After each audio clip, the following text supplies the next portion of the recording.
Oi, Dessa! Acabou de sair da minha casa, já está na minha live.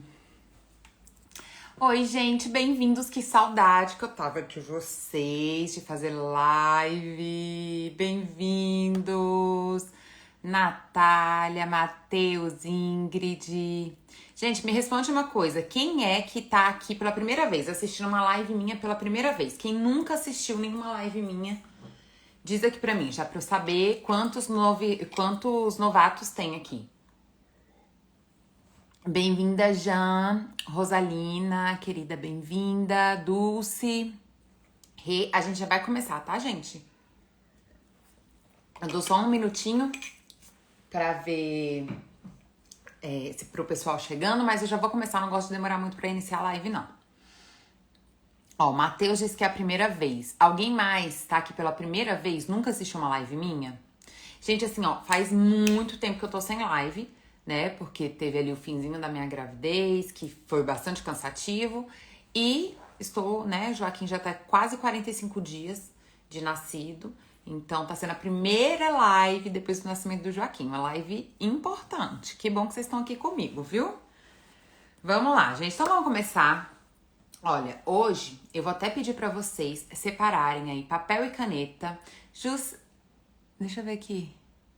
Oi, querida! Queria ver se era você mesmo. Que bom que você tá aqui. Uma das minhas mentoranas, já fez mentoria comigo. Gente, olha só. Então, eu vou pedir pra vocês separarem papel e caneta, tá? Porque hoje eu vou trazer pra gente 5 fatores, tá? Que mantêm as mentes ansiosas. E aí são fatores em termos mais culturais. Mas são fatores muito comuns. Então, provavelmente, vocês vão se identificar muito. E por que eu quero que vocês tragam papel e caneta? Porque eu quero que vocês anotem, né, cada um desses fatores. No final da live, eu vou perguntar pra vocês qual ou quais desses fatores vocês mais se identificaram. Tá, gente? Lembrando que autoconhecimento é o passo mais importante para o início do nosso processo. Então a gente primeiro precisa entender o que nos atormenta, entender o que nos adoece, né? Se conhecer tem a ver com isso, tem a ver com você começar a dar nome para suas dores, você começar a entender o que te deixa aflito, o que te deixa angustiado, para que você possa então ressignificar isso, tá? E é isso que a gente vai fazer hoje, um a um.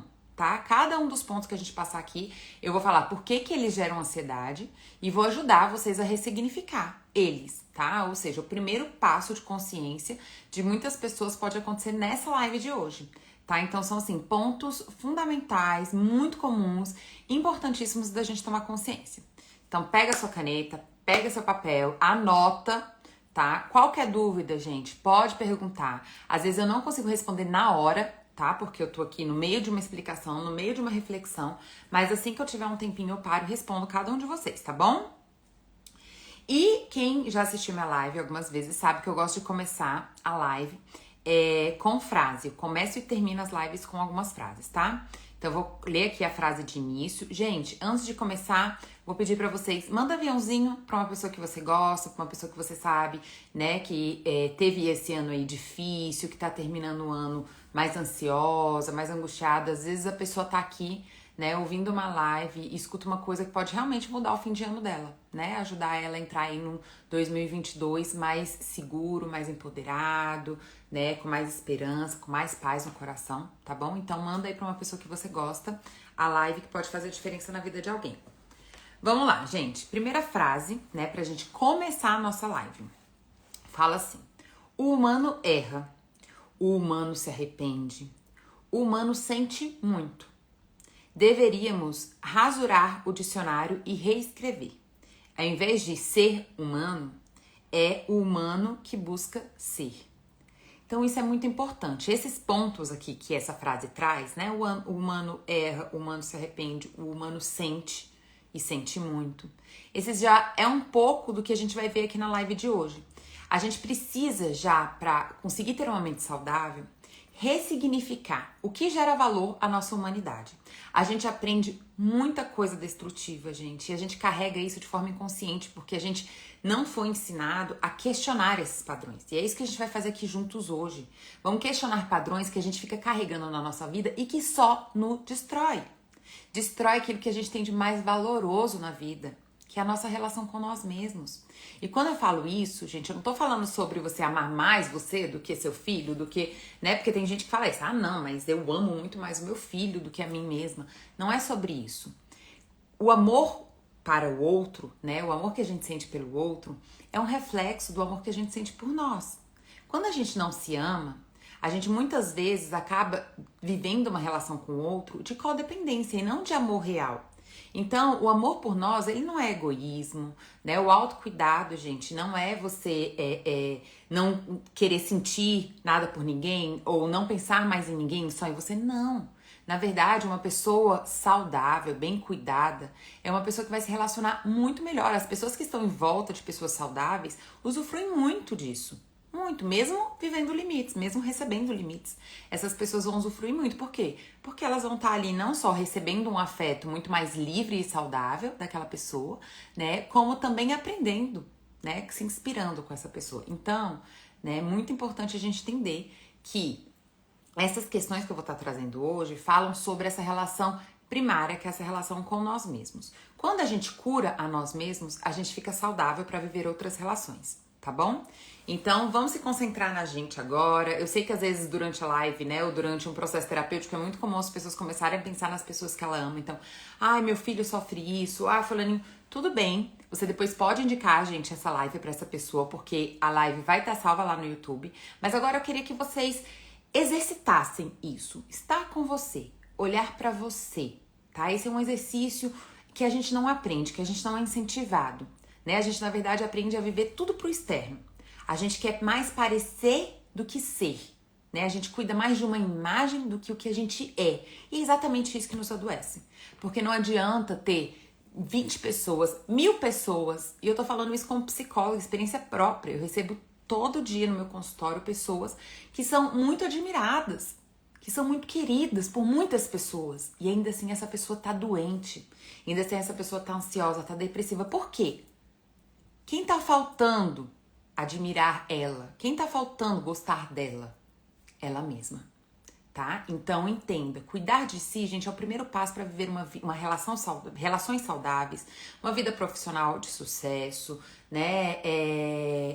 Ter resiliência, lidar melhor com as suas emoções, tá bom? Então, nesse momento eu vou pedir para vocês, de fato, se concentrar e fazer esse exercício.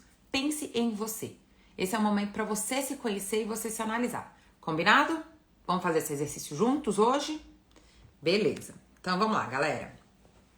Primeiro ponto que a gente precisa questionar.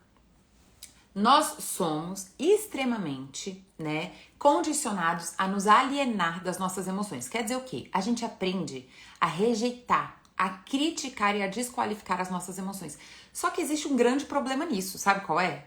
A gente sente, e isso é inerente da nossa humanidade. Então você imagina você a vida inteira rejeitando, desqualificando e criticando algo que você não tem controle, que você é. Que não é uma escolha. Você não escolhe sentir ou não. Você sente porque você é humano. Isso é essência humana. Então a gente aprende a passar a vida inteira em luta, em guerra com algo que é inerente na gente. A gente passa a vida inteira em guerra com algo que, na verdade, a gente tem que fazer as pazes, porque é algo poderosíssimo. Ou seja, a gente aprende que pessoas poderosas, que pessoas fortes não sentem. Não sentem medo, não sentem tristeza, né? Que são pessoas distantes das emoções. Então a gente aprende desde muito cedo a sentir culpa, vergonha das nossas emoções, percebe? E aí a gente começa o quê? Um processo de autocrítica, de autorrejeição. E óbvio, gente, que isso vai gerar um mega alerta na nossa mente. Porque se eu penso, se eu demonstrar minha tristeza, eu vou parecer fraco. Se eu demonstrar medo, eu vou parecer fraco. Se eu demonstrar afeto, muitas pessoas entendem o afeto como uma fraqueza, né? Vamos dizer assim, forte é aquela pessoa indiferente, que não se importa com ninguém, que nunca é ferida, que ninguém consegue feri-la. Isso não existe, gente. A pessoa que nunca pode ser ferida é uma pessoa que está em mecanismo de defesa, em nível de sobrevivência. Ela não está aberta à vida. Sofrer, sentir dor faz parte da vida. A questão não é sentir a dor, é aprender a lidar com a dor. É não usar da dor da vida, por exemplo, eu me frustrei com uma pessoa. Eu tava lá, eu sou uma pessoa amorosa e eu decido isso na minha vida. Não é ninguém que define. Não é porque eu me frustrei com uma pessoa que agora eu não vou ser mais amorosa. Não é porque eu me frustrei com uma pessoa, pronto, agora eu não vou confiar mais em ninguém e não vou ser mais amorosa. E isso é o outro decidindo a sua vida e tendo poder sobre a sua vida. Não, eu decido ser uma pessoa amorosa. E eu me frustro, porque faz parte da vida. Às vezes eu vou lidar com pessoas que, sei lá, né, tem alguma questão, alguma dificuldade, não tem disposição pro afeto como eu, né, ou estão num momento que não estão disponível. Acontece, gente. Se eu uso daquilo pra falar, nunca mais eu vou confiar em ninguém, nunca mais eu vou amar ninguém, nunca mais. Ou seja, se eu uso daquilo pra me destruir, pra desqualificar algo que na verdade é uma potência minha, que é o afeto, né? E tô deixando então o externo controlar quem eu sou, né? Primeiro, eu tô fora do meu poder pessoal, porque eu tô só reagindo às coisas da vida, né? E isso vai me deixar cada vez mais ansiosa, porque então agora toda vez que eu demonstrar afeto pra alguém, eu vou ficar com medo. E isso é muitas vezes o que acontece. A pessoa passa por uma vivência de frustração, além dela tá com dor porque ela tá frustrada, ela ainda escuta: tá vendo? Bobo é você que confia em todo mundo. Tá vendo? As pessoas não são confiáveis. Então ela ainda escuta isso. E a gente vai aprendendo o quê? A reprimir também o afeto.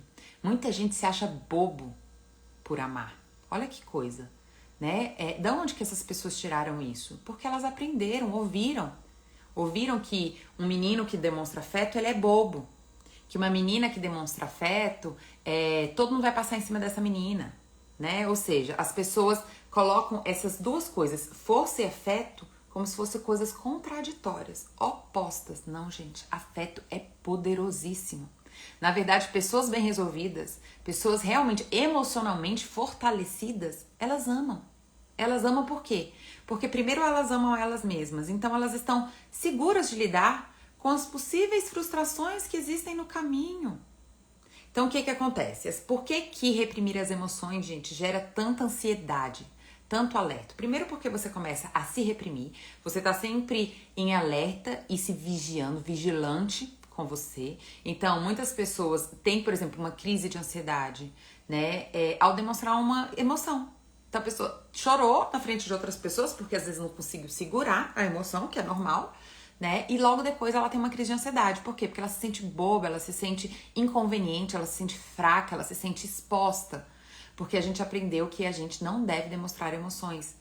E isso é uma coisa da nossa humanidade. Então a gente precisa ressignificar isso. Entender que pessoas fortalecidas emocionalmente, ou seja, pessoas que não sofrem de ansiedade nem de depressão, elas sentem tristeza e elas usam dessa tristeza para buscar um colo, para se afastar de algo que tá fazendo mal a elas. Elas usam dessa tristeza, né, para entender que aquele não é o caminho, que então na verdade o caminho é outro. Elas usam a emoção a favor delas. Elas usam medo para pedir ajuda, elas usam medo para se preparar. Pô, vou ter amanhã uma reunião muito importante, tô morrendo de medo. Então vou usar desse medo o quê? O que esse medo tá falando para mim? Eu preciso me preparar mais, eu preciso me sentir mais seguro. Então eu uso desse medo para me preparar. Eu uso do meu afeto para fortalecer meus vínculos, porque esses vínculos vão estar ali nos meus momentos de celebração, vão estar ali no momento de dificuldade, né? Os vínculos seguros, né, de amor mais incondicional, gente, é uma coisa muito importante durante a vida. Agora, há pouco tempo, eu passei por uma situação super difícil, né, que foi o meu parto, a forma que foi o meu parto, a descoberta da síndrome de Down do meu neném no parto. E eu falei isso, né, aqui quando eu fiz um post, que no fim das contas eu percebi que tudo que valeu a pena da minha vida até ali foi as relações de afeto que eu construí, porque naquele momento é o que eu precisava. Eu precisava do afeto das pessoas que eu amo e que eu desenvolvi esse vínculo exatamente para poder conseguir lidar com um momento difícil para mim. Então o afeto é algo muito poderoso. Assim como qualquer outra emoção. Emoções são importantes. Emoções estão te falando algo. Emoção é conexão de você com o mundo. Se você não sente, você está desconectado da vida. Pensa assim, eu sempre gosto de dar esse exemplo. Pensa que o sentimento é como o seu tato. Se você sente a sua pele, isso te impede de quê? De queimar, por exemplo, o seu braço no fogo, no fogão, não é? Porque começa a queimar e você tira o braço. Ai, doeu. É a mesma coisa as emoções. As emoções, na verdade, te protegem. A gente não deveria sentir vergonha, culpa. Ah, Adri, mas aí a minha criança sente raiva e aí eu não vou, e ela vai, bate em mim, bate, e eu não vou falar nada? A gente confunde muito reprimir com educar. Existe uma grande diferença entre essas duas coisas. Reprimir é a gente chegar e falar assim, que coisa horrorosa, ninguém gosta de menino que grita, e nananã, e nananã. Então é só eu fazer aquela criança se sentir ridícula e com medo de perder o amor das pessoas que são importantes para ela a partir daquele sentimento. Isso é repressão. A criança começa a se sentir ridícula, ela começa a se sentir com vergonha, inconveniente, ela tem medo de perder as pessoas que ela ama e que são importantes na vida dela porque ela tá expressando aquela emoção. Isso é repressão. Educação, gente, educar, né? Ou seja, tem a ver com a gente ajudar a criança a entender a melhor forma de expressar as emoções. Então não tem problema ela sentir raiva, mas como ela vai expressar isso? Batendo não pode, porque ela tá ultrapassando o limite do outro. Então ela precisa entender que quando ela sente raiva, existem outras formas saudáveis de expressar essa raiva. Colocar um limite, falar eu não quero, eu não gosto, né? Isso daqui me deixou irritado. Enfim, a criança vai ter que desenvolver a maturidade, que é uma coisa que, óbvio, gente, acontece com o tempo. Mas essa criança, ela tem muito mais chance de estar saudável na vida do que essa criança que simplesmente foi reprimida. E, gente, eu não culpo as pessoas que fazem isso, porque, na verdade, a gente aprende isso. Então, quando a gente não para pra entender esses processos, a gente fica só reproduzindo. Então, a gente é reprimido e a gente reprime e assim vai, né? E assim vai gerações a fio. Então, gente, repressão de emoção, né, fuga das nossas emoções, gera muita ansiedade. Primeiro porque você fica o tempo todo se criticando e se desqualificando, e isso é uma diminuição da sua autoestima. Ou seja, você se sente uma pessoa fraca, você se sente uma pessoa inconveniente, uma pessoa ruim, uma pessoa que não dá conta das coisas da vida, entende? Porque a gente entende que forte é essa pessoa que não sente. E como a gente sente, a gente pode até fingir que a gente é forte pro mundo, que a gente não sente, que a gente é distante das coisas emocionalmente, mas lá no fundo a gente se sente fragilizado. Então ressignifica suas emoções. Suas emoções não são fraqueza, tá? Suas emoções não são fraqueza, suas emoções são partes da sua humanidade. Agora, o que você vai fazer dessas emoções? Aprender a expressar essas emoções de uma forma saudável é o que vai fazer você ter inteligência emocional. Inteligência emocional é isso. É saber expressar as nossas emoções de uma forma saudável. De uma forma que faça a gente alcançar aquilo que aquela emoção está nos pedindo, né? Ou seja, se eu tô triste e eu simplesmente reprimo essa tristeza, isso provavelmente mais tarde vai virar mágoa. E vai contaminar uma relação que às vezes era importante pra mim. Se eu sinto raiva e eu simplesmente não expresso essa raiva porque eu tenho medo de ser inconveniente e perder as pessoas que eu amo, ou seja, eu não consigo colocar um limite, eu tenho que estar sempre agradando pra ser amado, daqui a pouco isso pode virar rancor. Eu tô rancoroso. Ou eu tô tóxica. Por quê? Porque eu faço tudo pelo outro, nunca coloco limite, daqui a pouco eu tô cobrando a mesma coisa desse outro. Tô querendo que ele também faça tudo por mim, incondicionalmente. Então, quando aquela pessoa me coloca um limite, eu faço uma chantagem emocional. Eu quero controlar a pessoa porque eu faço tudo por ela, então agora eu me sinto no direito de querer controlar essa pessoa. Entende, gente? Então a gente acaba se tornando tóxico para nós mesmos e para os outros. Então, esse é um fator muito comum nas pessoas que chegam no consultório com ansiedade. Tem um pensamento muito negativo e contaminado sobre as suas próprias emoções. Acham que sentir raiva, que sentir medo, alegria, tristeza, afeto. Sim, gente, a alegria é muito reprimida, viu? Muito reprimida também. Né? As pessoas muitas vezes se acham ridículas de celebrar. Então elas conseguem ficar ali lutando um tempão por uma coisa, conquistaram aquilo. Tem que ficar calado, fingir que nada aconteceu, não pode celebrar. Porque é feio, porque é ridículo, porque as pessoas vão botar olho gordo, porque... Enfim, então a gente também aprende a reprimir a alegria. Todas as emoções podem ser extremamente reprimidas. Socialmente são, né? Mas dentro de cada família, alguma emoção pode ser reprimida mais do que outra, tá bom? Vocês que estão aqui na live, vocês percebem qual emoção é mais reprimida na vida de vocês? Vou dar 5, tá? Dessas 5, tristeza, raiva, medo, alegria e afeto. Qual dessas emoções você tem mais dificuldade de expressar? Qual delas você se sente mais envergonhado ou culpado? Né? Expressou ali um limite, depois fica culpado. Ai, meu Deus, não devia ter colocado aquele limite. Fui egoísta, né? Ou então, essa pessoa não vai mais gostar de mim. Que você se sente culpado, envergonhado, ridículo, fragilizado, exposto. Né? Tem muita gente que fala isso. Ai, eu chorei, eu me senti tão ridícula, me senti exposta. Né? Às vezes isso é tão forte, gente. A gente aprende tanto que força é estar longe das emoções, que uma vez já aconteceu, por exemplo, de uma cliente que tinha acontecido uma coisa péssima. Ela tinha acabado de perder um bebê. Gestacional, né? Dentro da barriga. E ela ficou várias sessões chorando, óbvio. É um luto muito forte, né? E ela em um momento falou isso. Nossa, eu tô muito dramática. Tô muito dramática. Não para de chorar. Olha só, aprendeu que tristeza é drama.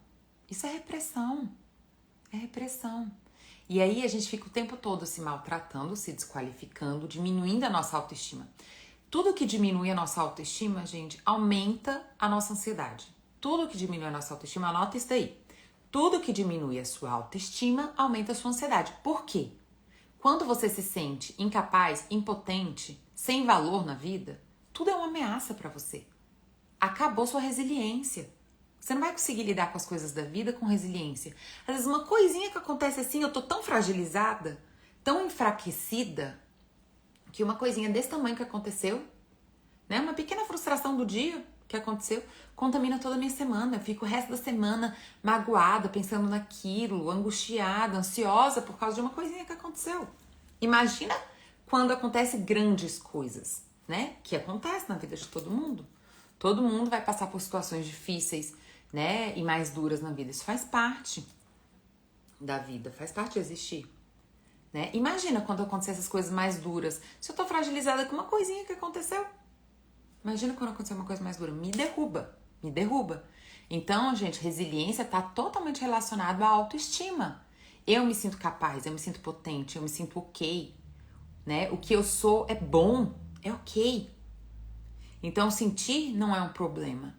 Né? Depois que eu tive o Joaquim, várias emoções vieram. Várias emoções. Tristeza, medo, raiva, várias emoções vieram nesse processo. Imagina se eu fosse ficar me julgando em cada uma dessas emoções. Eu não estaria bem hoje. Eu não estaria bem hoje porque eu não teria lidado com essas emoções. Eu estaria enfraquecida, frustrada. Percebe? Eu estaria magoada com a vida, eu estaria fragilizada, porque eu não teria processado essas emoções. Então imagina se eu sentisse culpa porque eu senti tristeza de ter tido um filho com síndrome de Down. Não porque eu deveria ter amado ele desde o primeiro momento e aceitado. Aí você não vive o processo. E aí você não vive esse processo, e aí o que acontece? Daqui a pouco você tá ali numa depressão, daqui a pouco você tá ali tendo uma rejeição de fato, velada, porque você lidou com as suas emoções. Emoções, gente, não são para ser julgadas. Emoções são para ser compreendidas, lidadas, processadas, desenvolvidas. Você é um ser humano, você não tem que estar julgando o que você sente. Você sentiu inveja. Em vez de você falar, meu Deus, que coisa horrorosa, eu tô sentindo inveja daquela pessoa. Não, calma aí, por que isso me deu inveja? O que eu preciso desenvolver na minha vida para ter algo como aquilo? Por que eu quero ter aquilo? Pronto. Aí isso faz você amadurecer, crescer, desenvolver. Tá? Quando você reprime, nossa, que coisa horrorosa. Pronto, você perdeu a chance de entender aquele processo. Entenda, toda vez que você reprime, essa emoção vai voltar porque ela não foi processada. E vai voltar de uma forma mais intensa, mais tóxica, mais agressiva na sua vida. Exatamente porque você não resolveu aquela questão.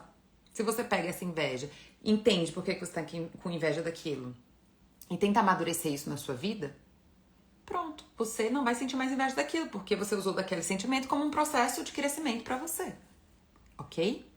Então, isso é muito importante, tá, gente? Parar de reprimir, desqualificar, criticar as suas emoções, porque isso, de novo, relembrando, faz você entrar numa baixa autoestima, se sentir inconveniente, fraco, né? E logo estar ansioso na vida. Você começa a ficar extremamente ansioso.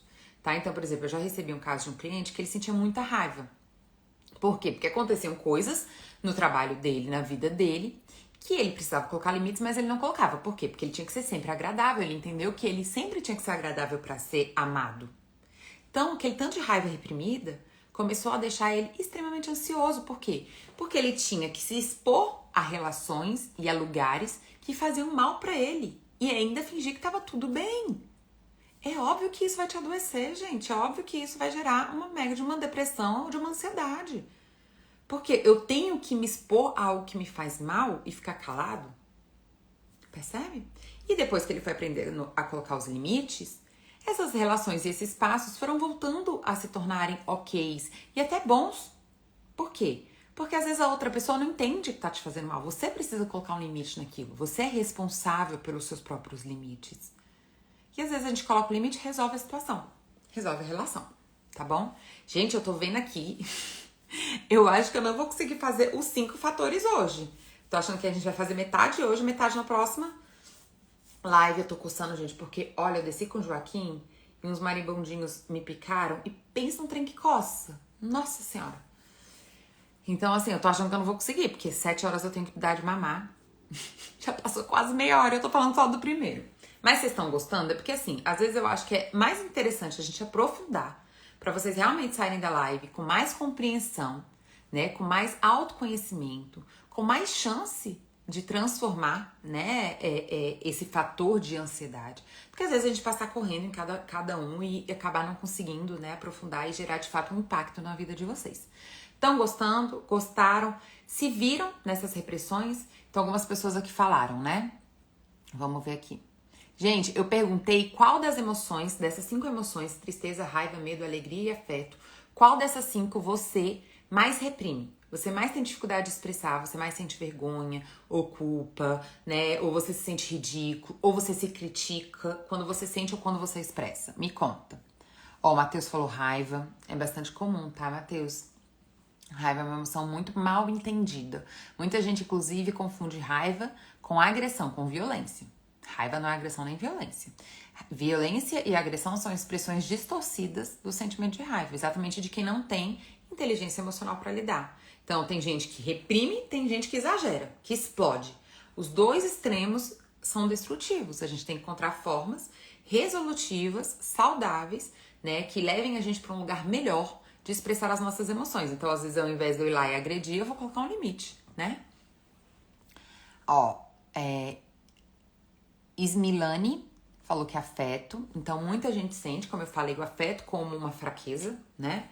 Isso porque viveram ali uma frustração, uma dor, e agora acham que sentir afeto é uma fraqueza delas, né? Não conseguiram lidar, né? Não conseguiram processar aquela frustração que viveram.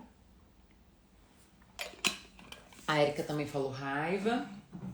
Muita gente também reprime a raiva exatamente porque tem que ser sempre agradável. Tristeza e raiva, alegria e afeto. Ótimo, gente. Beleza, vamos pro segundo ponto, né? Talvez hoje eu pare aqui no segundo e depois faça uma live pra fazer os outros 3, mas eu vou falar pra vocês quais são, tá? Depois a gente só aprofundar. Segundo, perfeccionismo.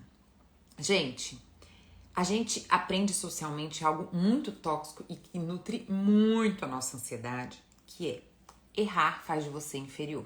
Ou seja, pessoas poderosas e pessoas boas não falham. Elas simplesmente dão um salto na vida, são mágicas, né? Elas saem aqui do não sei, né? Para o sei. Ótimo, tô ótimo fazendo isso, excelente. Não, gente, isso não existe. E por que que isso gera uma ansiedade horrível na vida das pessoas? Porque isso elimina algo que é tão natural, que se chama processo. Tudo na vida é processo. Eu preciso reconhecer hoje uma falha, uma dificuldade em mim para eu poder processar e crescer e um dia isso não ser mais uma falha e uma dificuldade em mim. Veja, eu preciso, por exemplo, reconhecer que eu fui preconceituosa naquela situação, que é uma coisa que a gente reprime muito, né? A gente tem que ser perfeito. A gente não pode ser preconceituoso, a gente não pode falhar, a gente não pode nada. Só que quando eu não confesso isso, nem que seja pra mim mesma, eu perco a chance de processar aquilo e deixar de ter aquele preconceito. Mas quando eu confesso, eu fui preconceituosa nessa situação, isso me dá chance, então, de amadurecer, crescer com aquela situação e deixar de ter essa falha, que é o preconceito. Eu começo um trabalho novo. Gente, se eu não topar, por exemplo, comecei aqui nas redes sociais, né? Comecei, acho que já tem uns 2 anos aqui nas redes sociais. Se eu não topasse falhar, eu nunca começaria. Por quê? Porque é óbvio que é uma coisa nova, eu vou ter que aprender o que fazer, como fazer, o que é melhor, o que as pessoas engajam mais, o que as pessoas gostam de ouvir. Enfim, existe um processo na vida para que eu possa estar empoderada daquela conquista, eu passei por um processo. Então, se a gente entende que a gente tem que ser perfeito e que falhar não é uma alternativa, o que começa a acontecer? Pessoas paralisadas. Pessoas frustradas na vida porque não viveram aquilo que queriam, pelo simples fato de entenderem que algo natural da existência, que é falhar e processar coisas, tornam elas inferiores, tiram o valor delas. Percebe? Então, eu deixo de viver, né, algo que pode me enriquecer no sentido, não só financeiramente, né, me enriquecer pessoalmente, me amadurecer, me desenvolver. Eu deixo de viver sonhos, né? Eu deixo de viver coisas que pra mim são propósitos, são coisas importantes. E isso, gente, eu posso falar, 90% das pessoas vivem isso. Deixam de viver o que querem, o que sentem vontade, exatamente porque entende que errar é ridículo, que errar faz delas uma pessoa inferior. Então, muitas vezes as pessoas, por exemplo, erram. Eu vou até fazer um vídeo sobre isso amanhã, né? Amanhã eu vou fazer uns vídeos aqui com o Daniel. E aí, inclusive, eu vou fazer um vídeo sobre orgulho. O orgulho é um dos medos de falha, de erro. Eu ouvi uma vez uma palestra, Davi Braga. É um empreendedor bem jovenzinho, não sei se vocês conhecem, mas ele é maravilhoso. Ele falou assim, a maior parte das empresas falhem por orgulho. Por quê? Porque os seus CEOs ou seus donos não querem lidar com o fato de que erraram em alguma coisa ou de que hoje existe uma forma melhor de lidar ali com o público. Então, nesse medo de se verem falhos, eles preferem perder uma empresa que lutaram a vida inteira para ganhar. Olha como isso é forte. No medo de se ver falho, pessoas preferem terminar relações orgulhosas ao invés de conversar. Porque não posso falhar, não posso errar. Preciso ser perfeito. Por medo de falhar, pessoas perdem seus sonhos, não se desenvolvem, não amadurecem, não estão na vulnerabilidade da vida. Gente, inteligência emocional é aceitar a vulnerabilidade. Você é um ser humano e você é vulnerável. E isso não é um problema. Isso é parte do seu processo. Você não está pronto. Lembra que eu falei aqui na frase do início? Deveríamos rasurar o dicionário e reescrever. Em vez de ser humano, é o humano que busca ser. Ou seja, a gente está sempre buscando ser novas coisas. Isso é parte da saúde. Então, falhar faz parte. Agora, o que não é saúde? Eu falhar e ou negar essa falha, né? E aí permanecer nela. Isso não é saúde. Ou me vitimizar, falhar e falar, a culpa é do outro, a culpa é de fulaninho, a culpa é de não sei o que, foi isso, foi aquilo, e não crescer com essa falha, não me responsabilizar. E isso, na verdade, é um grande erro, tá, gente? Isso, porque isso impede você de sentir o seu poder pessoal. Quando você falha em algo e você cresce com isso, isso gera uma autoconfiança danada na sua vida. Por quê que isso gera autoconfiança? Porque você sente que você pode se expor, então, na vida. Porque caso você fale de novo o que vai acontecer, você pode de novo se reerguer, você pode de novo lidar com isso, você pode de novo crescer com isso e não ficar mal com isso, percebe? Então, é muito poderoso. A responsabilidade é algo dolorida, muitas vezes, porque a gente precisa confessar coisas que nos doem, mas também é muito poderoso, muito poderoso. Então, isso não faz bem, né? Eu negar, eu me vitimizar, colocar a culpa no outro, ou eu me paralisar. Então, uma forma muito fácil de eu nunca errar é eu nunca fazer nada. Por que não? Gente, é instintivo da nossa humanidade o desenvolvimento e o crescimento. Uma pessoa que vive a vida de uma forma extremamente banal, que não quer crescer em nada, que não se movimenta em nada, é uma pessoa que daqui a pouco tá depressiva e tá ansiosa. Por quê? Porque não tem... Qual é o motivo dela existir? Qual é o motivo da sua existência? Percebe? Isso é uma coisa natural, né? Nós somos fluidos. A gente tá na vida para fluir e não para se enrijecer e se paralisar. Percebe? Então é muito importante a gente ressignificar a falha e entender que isso não torna você inferior. Isso torna você um ser humano. Na verdade, pessoas bem resolvidas confessam suas falhas. Falam, errei nisso aqui. Realmente, poxa, não ficou legal assim, vamos fazer de uma outra forma? Ou, nossa, essa coisa que você tá falando realmente é melhor do que a que eu tô falando aqui. Ou é verdade, eu realmente passei do ponto, te magoei, não devia ter feito isso. Uma pessoa bem resolvida pede desculpa, porque ela aceita a humanidade dela. Quando a gente aceita a nossa humanidade, isso é autoestima. Autoestima não é parecer perfeito. Autoestima é aceitar quem você é. Você é um ser humano. Isso é autoestima. Porque quando você aceita quem você é, você para de ficar fugindo, você para de ficar se desqualificando, se criticando, você para de ficar negando, você para de ficar projetando nos outros coisas que são suas, você para de ficar se vitimizando. E isso te deixa poderoso na vida, porque você olha pra você, você lida com a sua humanidade, você topa a existência, você topa se mostrar a vida, se expor à vida. Isso é muito poderoso. Muito poderoso. É muito poderoso. Isso é o que traz felicidade. Felicidade não é ficar tudo bem o tempo todo, porque isso não existe, gente. Não existe, né? Tudo na vida sempre tá perfeito. Felicidade é a capacidade de eu ser resiliente. É de eu fazer uma coisa, uma falha aqui de manhã e ter a resiliência de me perdoar, de falar, eu não sabia, ou pensei que era de tal forma, nossa, que legal que eu aprendi isso, eu consegui olhar pro lado positivo, construtivo, processar aquela situação e à tarde eu já tô bem pra poder viver uma felicidade, um acerto que eu tive, né, um encontro com um amigo que foi legal, outras coisas. Mas quando eu não sou resiliente, quando eu não me aceito como humano, aquilo ali, ó, fica na minha cabeça. Aí entra aquele que a gente fala, né? Que é muito comum na ansiedade, que é pensamentos repetitivos, diálogos internos. Eu fico lá pensando naquela mesma coisa uma semana inteira. Eu fico lá dialogando comigo mesma, como se eu estivesse falando com as pessoas que participaram daquilo uma eternidade. E aquilo só me adoece, só me atormenta, só me consome. Percebe?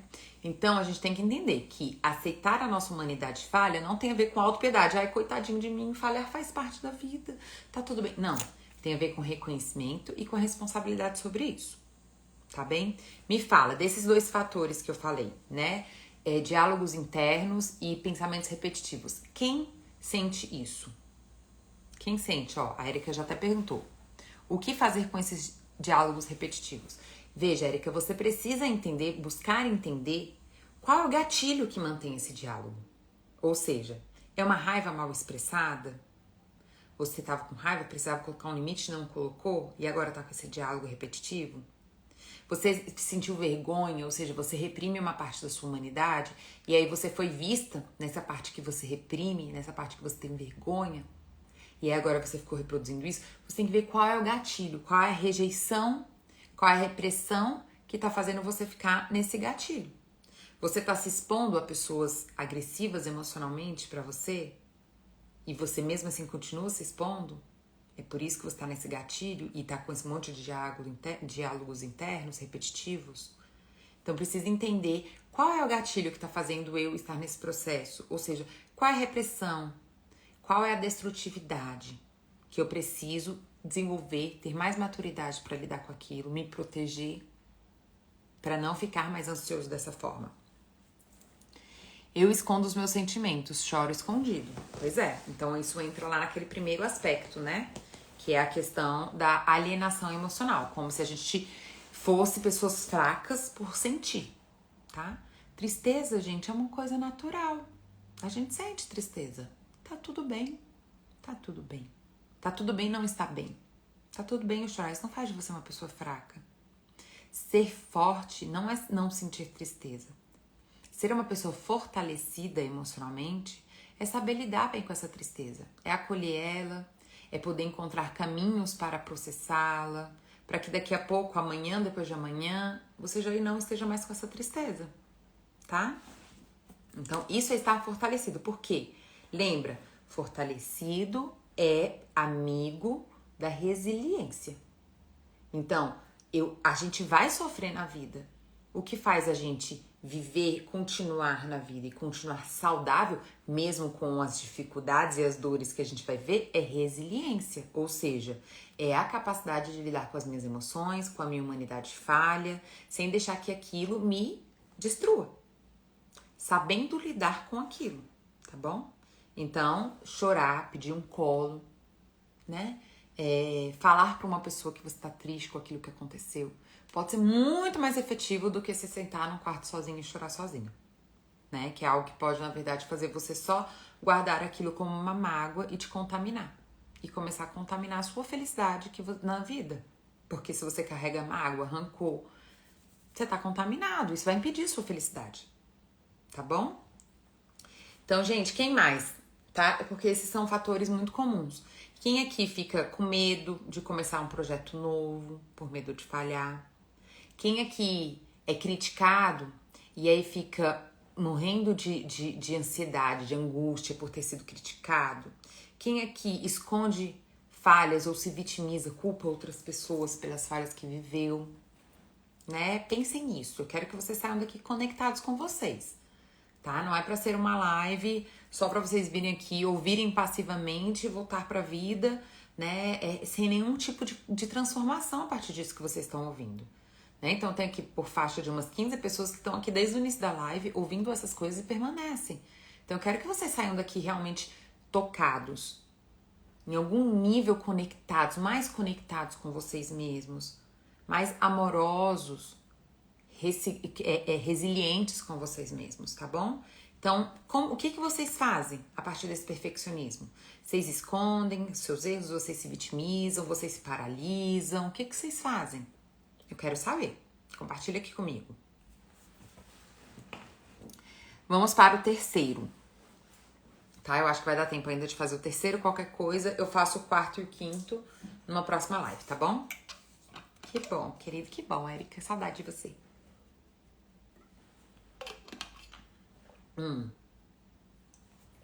Pra quem não viu meus stories, eu não tô tomando mais café, né, gente? Não tô comendo café, não tô comendo chocolate, nada que deixe mais ativo, né? Porque passa na amamentação. E eu passei uma noite terrível com o Joaquim, porque eu tinha tomado café. E eu acho que ele ficou bem agitadinho com o café. Então, tô só na aguinha aqui, na raça, aguentando o dia na raça. Pra quem tá já acostumado com café, sabe o que eu tô falando. Então, olha só, a Maria Geralda falou que é muito perfeccionista. Veja, gente, tem muita gente que romantiza o perfeccionismo, né? Tem muita gente que fala, eu sou muito perfeccionista, como isso fosse uma coisa maravilhosa. Gente, perfeccionismo, na verdade, é algo muito grave, né? A não ser que a pessoa entenda como perfeccionismo alguma coisinha boba, né? Não significativa. O perfeccionismo é algo que gera muito sofrimento, porque eu tô lutando contra mim mesma, eu tô lutando contra a minha humanidade. Eu quero parecer ser algo que eu não sou. E isso me deixa o tempo todo ansioso, em alerta e com medo da vida. Por isso a ansiedade, ó, vai lá pro teto, tá bom? Que bom, Edi, que você tá gostando, que tá te ajudando. Então vamos pro terceiro. Gente, terceiro aspecto, terceiro fator que gera muita ansiedade. Então a gente já passou pela alienação emocional, né? Aquela fantasia de que pessoas fortes não sentem. Já passamos sobre o perfeccionismo, né? Aquela compreensão de que a falha nos torna pessoas inferiores. E agora vamos para o terceiro. O terceiro também a gente já conversou muito aqui nas lives. O terceiro, gente, é a codependência. Então, a gente aprende que o que as pessoas acham da gente tem mais valor do que o que a gente é. A gente aprende a estar sempre construindo uma máscara, a estar sempre vivendo pelo parecer e não pelo ser. A gente aprende que o outro é que vai fazer a gente feliz e não nós mesmos. Então, tudo isso, gente, gera uma codependência. Um sentimento de que eu preciso do outro para definir quem sou, que eu preciso do outro para ser feliz. Entenda, nós somos seres sociáveis e realmente o vínculo é uma coisa muito importante na nossa vida. Mas existe uma grande diferença entre amor e codependência. Codependência está relacionado com uma dependência no sentido de aquela pessoa me define, aquela pessoa é responsável pela minha felicidade. Eu tô ali, né, projetando a responsabilidade de me fazer feliz em outra pessoa. Então imagina, eu tô no mar e só tenho um colete salva-vidas. Como é que eu vou ficar com esse colete salva-vidas? Extremamente ansioso, né? Ou seja, aquilo é minha vida, aquilo é tudo, é o que garante a minha existência. Percebe? É assim como a pessoa codependente se sente.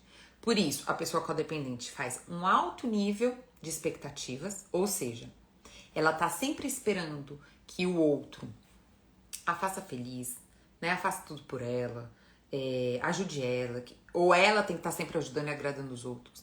Mas é muito comum a pessoa codependente ter uma grande expectativa sobre o outro e também estar extremamente fragilizada e vulnerável e fragilizada na vida, ou seja, qualquer frustração cria um grande impacto. Qualquer frustração que o outro faz, então vamos dizer assim: ah, eu quero muito sair pra jantar hoje com meu marido. Meu marido chega cansado em casa. Ah, não, amor, tô querendo sair pra jantar, não. Tô cansado. Tô dando um exemplo bem bobo, tá, gente? Tô cansado, tô querendo. Nossa, essa pessoa, eu faço tudo por ela. E agora que ela podia fazer uma coisa por mim, ela não tá fazendo. E aí aquilo vira uma tormenta. Ou aquela pessoa vai e me pede algo. E aí eu não consigo fazer aquela coisa naquele momento. Porque, sei lá, eu preciso fazer outra coisa. Mas eu deixo de fazer o que eu tinha que fazer pra mim pra fazer aquilo pelaquela pessoa. Por quê? Porque eu fico com medo de perder o amor daquela pessoa, né? Então eu tô o tempo todo ansioso. Eu tô o tempo todo frustrado, ansioso. Então, gente, perceba. Depender de uma outra pessoa não tem a ver com se vincular com outra pessoa. Depender de outra pessoa faz com que você transforme aquela relação em algo extremamente tóxico pra você e pro outro. Porque ou você tá o tempo todo ali tentando controlar as situações, ou você tá o tempo todo se abandonando pra poder se sentir amado, se sentir necessário, ou você tá o tempo todo salvando o outro, né? Porque aí entra essa coisa de se eu for necessário, eu vou ser amado. Então, assim, eu não tenho valor. A forma de eu ter valor é ser necessário. Então, eu tô ali o tempo todo sendo útil, salvando, resolvendo a vida dos outros. É óbvio que isso vai me gerar uma ansiedade. Lembra que eu falei pra vocês? Quanto mais baixa autoestima eu tenho, mais ansiedade eu vou ter. Porque no dia que eu não conseguir, no dia que eu não puder, no dia que eu tô doente, já ultrapassou os meus limites, isso me deixa ainda mais ansioso. Por quê? Porque eu tinha que estar lá servindo. Então, se eu não tô servindo, eu vou ser rejeitada, não vou ser mais amada. Percebe? Então, a codependência é esse aprendizado, né? E a gente aprende isso desde muito novo. A gente aprende que a gente tem que dividir tudo, porque senão a gente é egoísta. De que a gente tem que amor é aguentar qualquer coisa, ou seja, que a gente não pode reclamar e nem colocar limites, que a gente tem que aguentar qualquer coisa do outro. Aí entra de novo naquilo, eu tenho que amar alguém que me faz mal. Eu tenho que ser submisso a algo que não tá me fazendo bem. É óbvio que isso vai me gerar uma ansiedade. É óbvio. Porque eu vou ter que me expor àquilo que não me faz bem, e isso começa a me gerar uma ansiedade, um medo, uma angústia. Porque eu vou ter que me expor de novo a algo que me dói. Percebe? Se eu dependo do outro pra ter valor, ou seja, eu tenho que estar sempre servindo o outro, é óbvio que isso vai me gerar uma ansiedade. Por quê? Porque eu tenho que estar o tempo todo tentando adivinhar o que o outro precisa. Inclusive, é muito comum as pessoas que são salvadoras se tornarem inconvenientes. Porque às vezes o outro não tá precisando de nada. E ela tá lá querendo fazer alguma coisa. Aí acaba sendo até invasivo muitas vezes. Controlador. Não tem que fazer. Porque aí, se eu dou uma opinião, porque eu quero salvar aquela pessoa não me escuta, eu fico super frustrado. Nossa, tá vendo? Não adianta, a gente tenta ajudar a pessoa e a pessoa faz o que ela quer. Isso é muito comum. Gente, sim, cada um tem sua vida, cada um tem que fazer o que quer, né? Cada um tem que ter o poder de escolher sobre a sua própria vida. Não é porque você deu uma opinião, porque você acha que aquela pessoa deveria fazer de outra forma que ela tem que fazer. Então, tudo isso gera ansiedade, tá, gente? Ou a gente achar, resumindo, ou a gente achar que o outro é dono da nossa felicidade, então a gente tem que estar ali controlando e agradando o outro pra poder ser feliz, não perder aquela pessoa nunca jamais, né? Que nem o bote salva-vidas. Ou a gente tá achando que a gente tem que salvar o outro, né? Então, não sou eu que tenho que ser salva pelo outro, sou eu que tenho que salvar. Os dois são codependência, tá, gente? Ser a vítima que busca salvação e ser a salvadora do outro, os dois são codependência. Então, achar que eu tenho que estar sempre salvando o outro, sempre adivinhando o que o outro precisa, sempre resolvendo a vida dele, isso também gera uma mega de uma ansiedade, porque na verdade eu não tenho poder disso. Eu não tenho controle disso. Tá, gente? Isso é só uma fantasia. Isso é, na verdade, um medo de que quem eu sou não é bom o suficiente para ser amado. Quem eu sou não dá conta da própria vida, por isso precisa de outra pessoa para salvá-la. Então, tanto ser a vítima quanto ser o salvador gera muita ansiedade. Muita ansiedade. Com qual vocês mais se identificam? Vocês mais se identificam com a vítima que busca salvação em outra pessoa vai me salvar e vai me fazer feliz? Ou você é a pessoa que quer salvar os outros porque sente que se for útil, se for necessário, vai ser amado. Nem sempre, gente, a gente tem total consciência disso, tá? Pode ter gente que tá se dando conta disso agora. Nossa, eu sou a salvadora. Mas nem percebia que, na verdade, eu fazia isso por baixa autoestima, por medo de não ser boa o suficiente.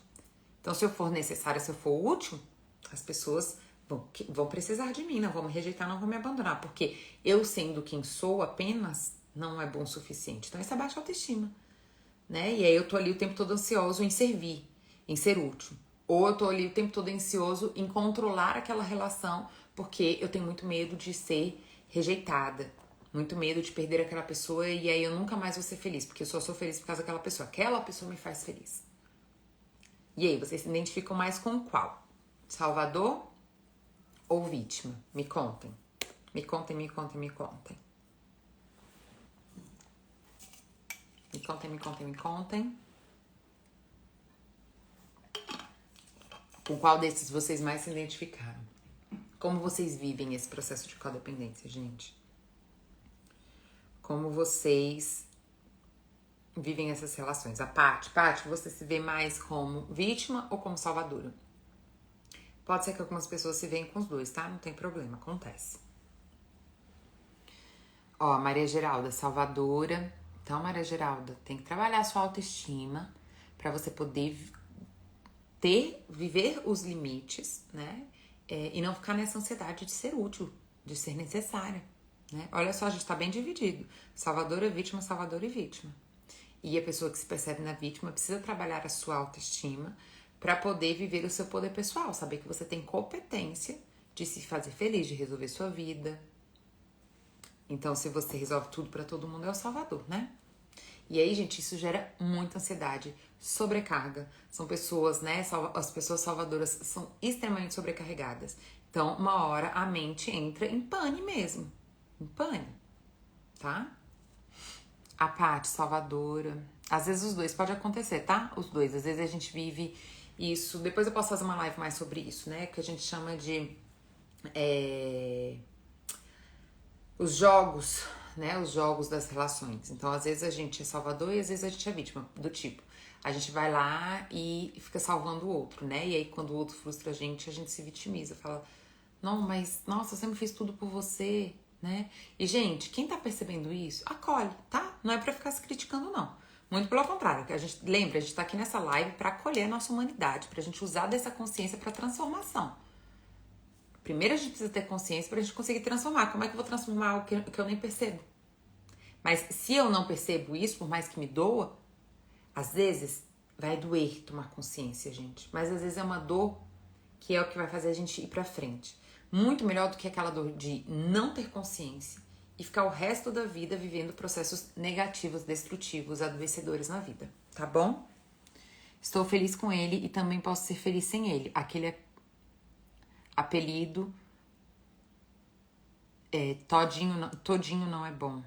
Não entendi só essa última parte. Mas é isso, né? As relações têm que ser escolhas. Escolhas. Por que muitas pessoas se mantêm em relações ruins? Por pura codependência. Não é porque aquilo faz bem pra elas, mas porque elas se sentem, né, incapazes, né, ou sem valor, sem aquela outra pessoa, mesmo que aquela pessoa seja destrutiva pra ela e tóxica pra ela, tá bom? Gente, é isso, vou ter que fechar a live, porque agora 7 horas tem um compromisso com o meu bebê, que é a amamentação, essa é a minha profissão agora, entendeu? Então, estou lá de 4 em 4 horas servindo mamar pra ele. Mas os outros dois, tá, gente, que a gente pode depois conversar melhor numa outra live, seria o consumismo. Então, a gente vive numa cultura que incentiva muito o consumismo, ou seja, ter é muito mais importante do que ser. E entenda, tá, gente? Não tem problema nenhum ter. É ótimo ter coisas boas, é ótimo conquistar coisas materiais, isso é ótimo, não tem problema nenhum. A questão é quando isso se torna uma compulsão. Que quer dizer? Que eu dependo de ter para ter valor. Quando isso se torna uma compulsão, isso começa a ser algo doente. E infelizmente hoje, né, com as redes sociais, muitas pessoas estão ainda mais comparativas, né? Ficam ali se comparando com o outro, em questões materiais, inclusive, né? E acabam gerando ali uma eterna angústia, né? De não ter um sentimento de insucesso permanente, né, gente? E muitas vezes você já tem sucesso, né? Você não tem que ficar se comparando, isso é um jogo infinito.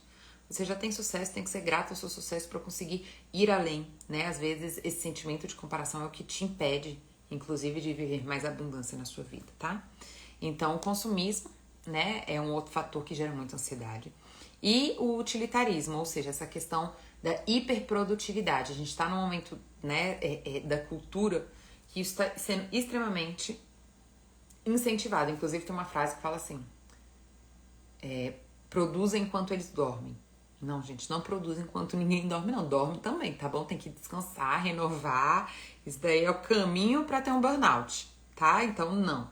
A gente tem que saber os nossos limites do nosso corpo e da nossa mente. O descanso, inclusive, e hoje a gente tem muitas pesquisas sobre isso, mostra que mentes descansadas são muito mais criativas. Às vezes você vai ficar ali 8 horas produzindo uma coisa que, se você tivesse descansado, você poderia produzir em 2 horas. Tá? Então não faz sentido nenhum, a gente tem que tomar muito cuidado. Muitas pessoas se sentem extremamente culpadas simplesmente por estarem descansando.